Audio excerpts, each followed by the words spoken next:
alhamdulillah. Assalamu alaikum wa rahmatullahi ta'ala wa barakatuhu.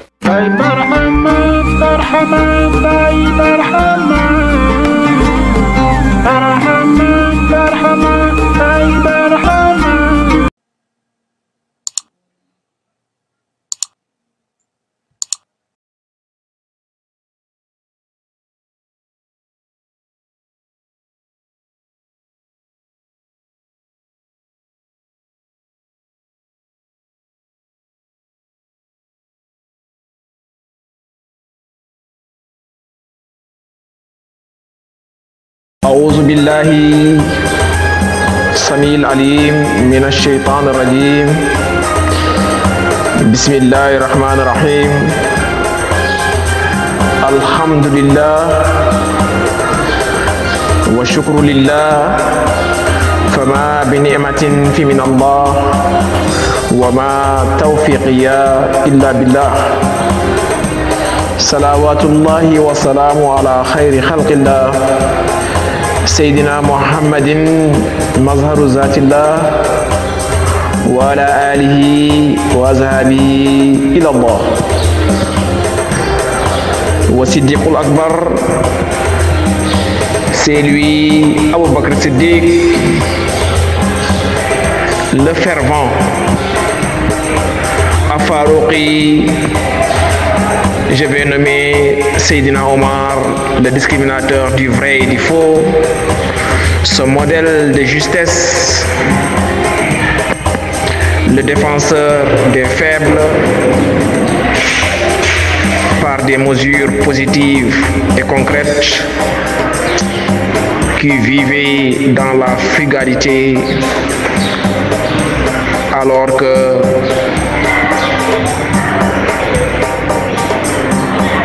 le trésorerie ou le trésor public était sous ses ordres.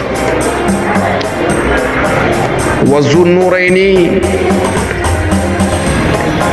c'est Seydina Ousmane,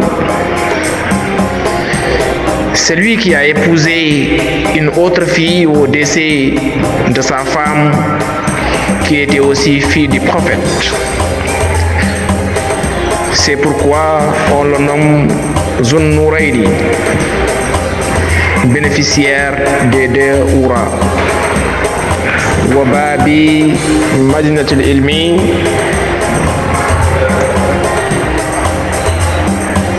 c'est Seydina Aliou.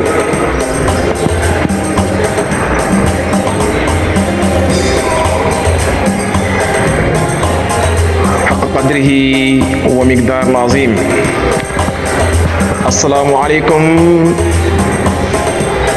chers abonnés à Barham TV.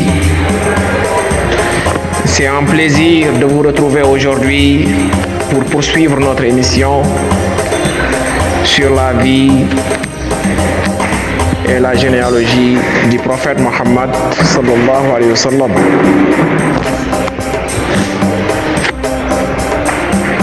Chers abonnés, pour ce numéro spécial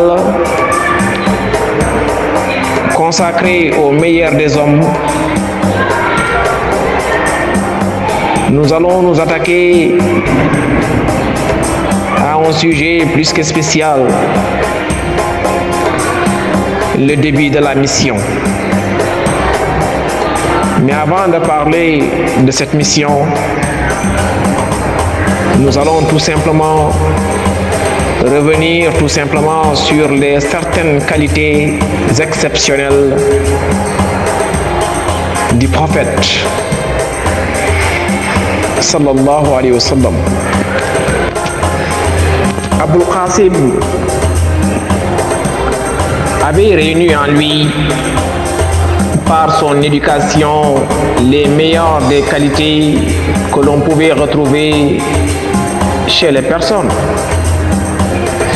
C'était un modèle raffiné de pensée lumineuse et d'observation pertinente, élevé à un haut niveau de perspicacité et de sagacité, d'originalité dans les idées, de rectitude dans le jugement et de bon sens dans le choix des moyens et des objectifs. Il recourait au silence dans ses longues méditations, mûrissait toujours la réflexion, approfondissait la vérité, l'explorant jusqu'au bout. Par la fécondité de son esprit et la pureté de son caractère, il avait pris connaissance des réalités de la vie des collectivités. Il avait pris connaissance des réalités de la vie des collectivités. Il se détournait des superstitions et traitait avec les gens sur la base du discernement et de la clairvoyance. Toutes les fois qu'il trouvait que quelque chose était bon, il y participait effectivement. Sinon, il se retirait dans sa solitude habituelle. Il ne buvait pas du vin, quelle évidence. Il ne mangeait non plus de ce qu'on avait sacrifié ou immolé pour les dieux. Il n'assistait à aucune des fêtes organisées par les idolâtres, car il avait toujours éprouvé de l'aversion pour l'adoration futile et absurde des idoles, pratique qui plus que tout pouvait susciter sa colère. Il ne supportait pas d'entendre jurer par Allah et Al-Oza. Il ne fait aucun doute qu'Allah l'avait entouré d'un mur de protection. Ainsi, lorsque les penchants de l'âme le poussaient à vouloir découvrir par curiosité la jouissance de ce monde, dans les fois qu'il voulait suivre des traditions blâmables, la bienveillance divine intervenait immédiatement pour l'en empêcher. Selon un rapport d'Ibn al-Tasir, le messager d'Allah dit: je n'ai songé que dans deux cas à ce que faisaient les gens de l'époque anti-islamique. Mais Allah, subhanahu wa ta'ala, m'empêchait toujours de parvenir à ses fins. Ensuite, je ne cessais de songer à Allah jusqu'au moment où il me fit l'honneur de me confier son message. Pour le premier cas, je dis: une nuit, un jeune homme avec lequel je gardais des moutons au-dessus de la Mecque. Ah, si seulement tu me surveillais mes moutons pour me permettre d'aller à la Mecque, veiller comme les autres jeunes. Celui-ci accepta. Alors je me mis en route. Juste à l'entrée de la Mecque, j'entendis une flûte. Qu'est-ce que c'est? Demandai-je. On me répondit: c'est le mariage de tel homme avec telle femme. Alors je me mis assis pour écouter, mais Allah me poussa au sommeil.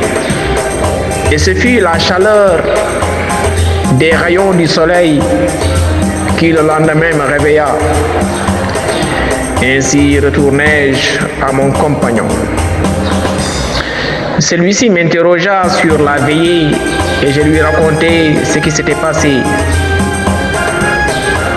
À propos du second cas, il m'arriva dans une autre nuit de vouloir faire la même chose. Mais une fois à la Mecque, le même sommeil me reprit. Après quoi, je n'ai plus songé au mal et aux perfides. Tel que rapporté par Al-Bukhari, Jabir ibn Abdullah dit: lorsqu'on construisait la Kaaba, le prophète et Al-Abbas s'y étaient rendus pour transporter des pierres. Alors Al-Abbas dit au prophète: mets ton manteau sur ta nuque pour te protéger des pierres. Celui-ci tomba à terre, levant les yeux vers le ciel. Après avoir récupéré, il dit: mon manteau, serrant contre lui son manteau. Un autre rapport mentionne: depuis lors, on a cessé de voir ses parties chastes. Le prophète s'est distingué au sein de son peuple par sa douceur, sa vertu et sa générosité. C'était le meilleur de son peuple, en fait d'esprit chevaleresque, de beauté de caractère, de convivialité, de bonté, de véracité, de souplesse, d'abstinence et de connivence, de pratique de bonnes œuvres, de travail qualitatif, de respect des engagements, d'honnêteté et de probité. Donc cela peut se résumer tout simplement qu'il fut le meilleur des hommes, il restera toujours le meilleur des hommes. D'ailleurs, on l'appelait Al-Amin, le probe, en raison de son immense stock de qualité et de vertu. Comme le dit Khadija, la mère des croyants, radiyallahu ta'ala anha, il supportait tout le monde, assistait les indigents, donnait l'hospitalité aux autres et aidait contre tout ce qui pouvait faire obstacle à la vérité. Chers abonnés, gens de bien, la vie de Mohammed sallallahu alayhi wa sallam en tant que prophète et messager se divise en deux époques diamétralement opposées. L'époque mécoise longue de 10 ans et l'époque médinoise longue de 13 ans. Chacune des deux époques comprend plusieurs étapes et chaque étape se distingue par des réalités spécifiques. Il suffit pour s'en convaincre de bien observer les situations que traverse la dawa, cela veut dire l'appel à Allah au cours des deux époques. Un peu à cet effet, diviser l'époque mécoise en 3 étapes. L'étape de l'appel secret qui durera 3 ans. L'étape de la publication de l'appel au niveau de la Mecque, du début de la 4e année de la prophétie à l'émigration du prophète à Médine. Et troisièmement, l'étape de la généralisation de l'appel hors de la Mecque à partir de la fin de la 10e année de la prophétie. Cette étape qui englobe toute l'époque médinoise va jusqu'à la mort du prophète. Pour ce qui est des étapes de l'époque médinoise, elles seront vues ultérieurement. Chers frères en l'islam, on ne peut pas parler de l'avènement de la prophétie et de la mission de Mohammed sans évoquer la fameuse grotte de Hira. Aux environs de la quarantaine, le prophète constata que ses méditations antérieures avaient élargi le fossé entre lui et son peuple et préféra la solitude. Muni de vivres et d'eau, il se rendait à la grotte de Hira, dans la montagne de la lumière, Jabal an-Nour, située à peu près de 4 km de la Mecque. Il s'agit d'une grotte agréable de 4 coudées de long et de 1,75 coudées de large. il y passait le mois de Ramadan, nourrissait les pauvres qui l'y rejoignaient, passait son temps à l'adoration et à la réflexion sur les signes de l'univers qui l'entourait, ainsi que sur la puissance créatrice qu'il cachait. L'associationnisme absurde et les représentations inconsistantes de son peuple ne le rassuraient pas. Cependant, il ne disposait ni d'une voie claire, ni d'une méthode définie, ni d'une démarche orientée pouvant lui apporter dans ce sens quiétude et satisfaction. Son choix de la solitude était un aspect de la guidance d'Allah à son égard, guidance destinée à le détacher des préoccupations d'ordre terrestre, donc le monde sensible, du tumulte de la vie, des petites considérations dont les gens meublaient leur vie, au fin de le préparer à la grande affaire qui l'attendait.